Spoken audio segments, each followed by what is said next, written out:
नमस्कार। प्रादेशिक समाचार के साथ मैं ज्ञानेश्वर प्रसाद श्रीवास्तव। पहले मुख्य समाचार। प्रधानमंत्री ने राष्ट्र निर्माण में मध्य वर्ग की भूमिका को सराहा। कहा, मध्य वर्ग का श्रम नए भारत की भावना को दर्शाता है। मुख्यमंत्री हेमंत सोरेन ने कहा, प्रवासी श्रमिकों के हित में 10 राज्यों के साथ राज्य सरकार करेगी द्विपक्षीय समझौता। सूचना और प्रसारण मंत्रालय ने अंतर्राष्ट्रीय योग दिवस मीडिया सम्मान की घोषणा की। 3 श्रेणियों में दिए जाएंगे 33 सम्मान। राज्य के सभी नदी घाटों से बालू खनन पर आज से 15 अक्टूबर तक एनजीटी की लगी रोक। और धनबाद के उपायुक्त ने भौरा में चाल धंसने के मामले की जांच के लिए बनाई कमेटी। बीसीसीएल से अवैध खनन पर मांगी रिपोर्ट। और अब समाचार विस्तार से। प्रधानमंत्री नरेंद्र मोदी ने राष्ट्र निर्माण में मध्य वर्ग की भूमिका की सराहना की है। एक ट्वीट में उन्होंने कहा कि मध्य वर्ग विकास और नवाचार का वाहक है और उनका श्रम नए भारत की भावना को दर्शाता है। श्री मोदी ने कहा कि सरकार मध्य वर्ग के लिए जीवन यापन को अधिक सुगम बनाने के प्रयास निरंतर करती आ रही है। इनमें ऋण दर कम करना, आयकर में राहत, महंगाई को नियंत्रित रखना तथा वस्तु और सेवा कर को प्रभावी तरीके से कार्यान्वित करना शामिल है। इन पहलों के कारण मध्य वर्ग की आय और बचत बढ़ी है। मुख्यमंत्री हेमंत सोरेन ने कहा है कि प्रवासी श्रमिकों के हित में राज्य सरकार 10 राज्यों के साथ द्विपक्षीय समझौता करने की दिशा में कदम बढ़ा रही है।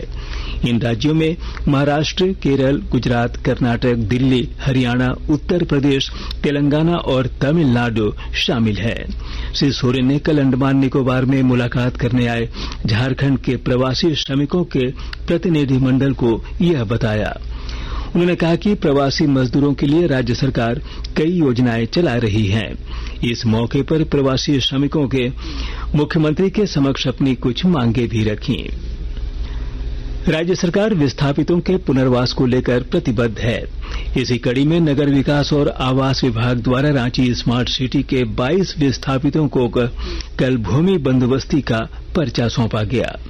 रांची समाहरणालय में आयोजित इस कार्यक्रम में नगर विकास सचिव विनय कुमार चौबे ने कहा कि विस्थापितों को मिली इस जमीन पर जुडको के सीएसआर फंड से अंबेडकर आवास योजना के तहत मकान बनाए जाएंगे। सूचना और प्रसारण मंत्रालय ने अंतर्राष्ट्रीय योग दिवस मीडिया सम्मान 2023 के दूसरे संस्करण की घोषणा कर दी है।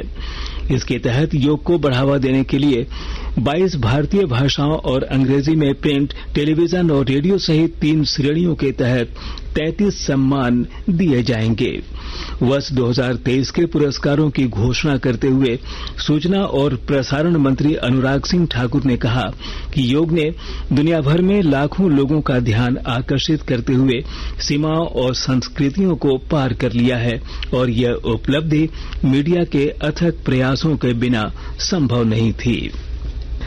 राज्य सरकार के नियोजन नीति के खिलाफ छात्र संगठनों द्वारा बुलाए गए बंद का मिला जुला असर देखने को मिल रहा है।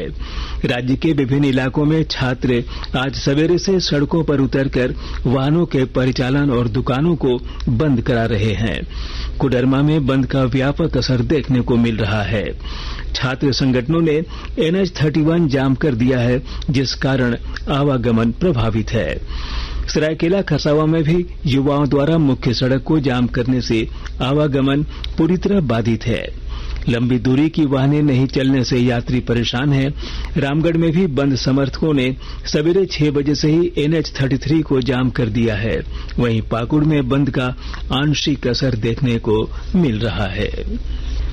गढ़वा जिले में कुष्ठ रोगियों की पहचान के लिए 15 से 28 जून तक विशेष खोज अभियान चलाया जाएगा। और ब्यौरा दे रहे हैं हमारे संवाददाता।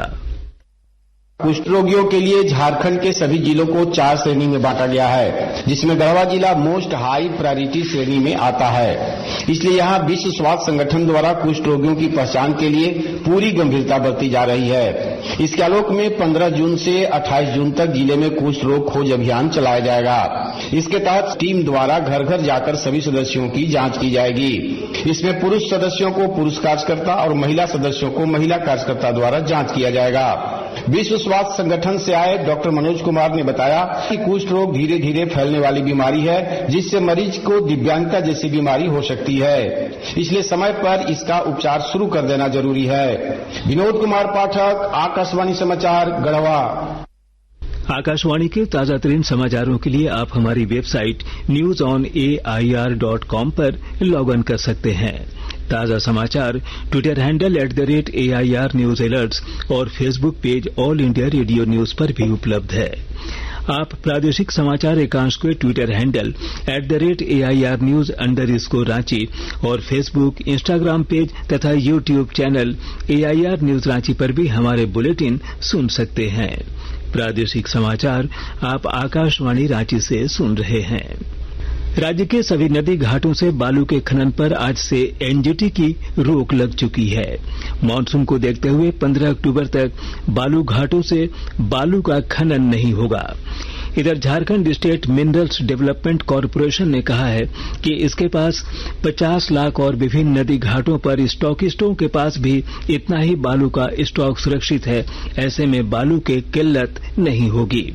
लोगों को सहज और सस्ते दर पर ऑनलाइन बुकिंग के माध्यम से बालू उपलब्ध कराया जाएगा।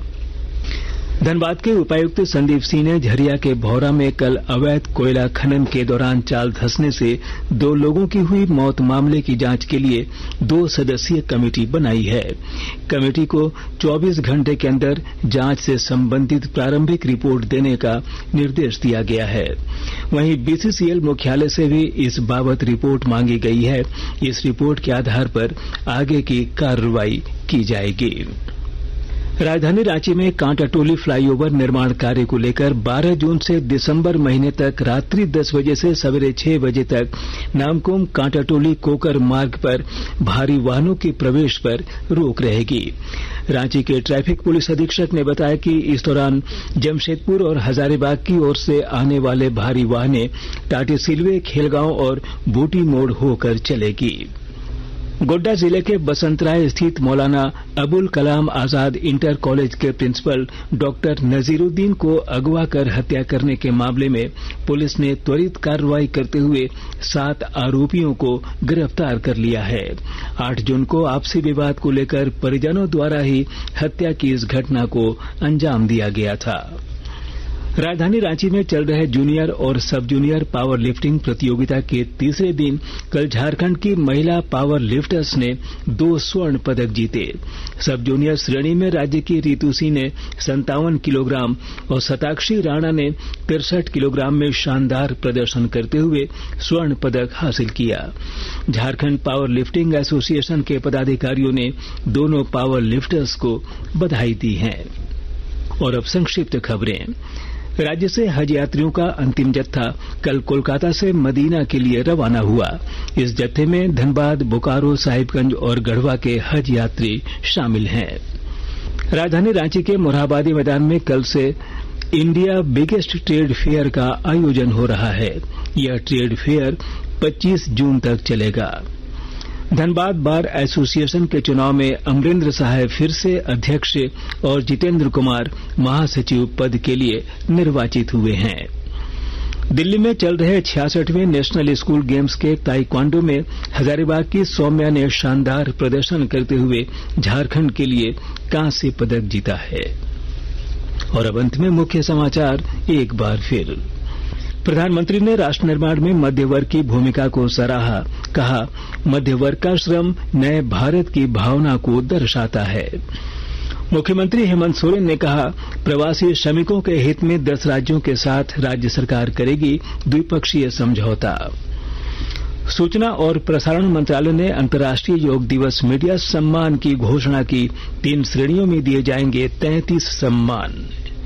राज्य के सभी नदी घाटों से बालू खनन पर आज से 15 अक्टूबर तक एनजीटी की लगी रोक। और धनबाद के उपायुक्त ने भौरा में चाल धंसने के मामले की जांच के लिए बनाई कमेटी। बीसीसीएल से अवैध खनन पर मांगी रिपोर्ट। इसके साथ ही आकाशवाणी रांची से प्रादेशिक समाचार का ये बुलेटिन समाप्त हुआ। नमस्कार।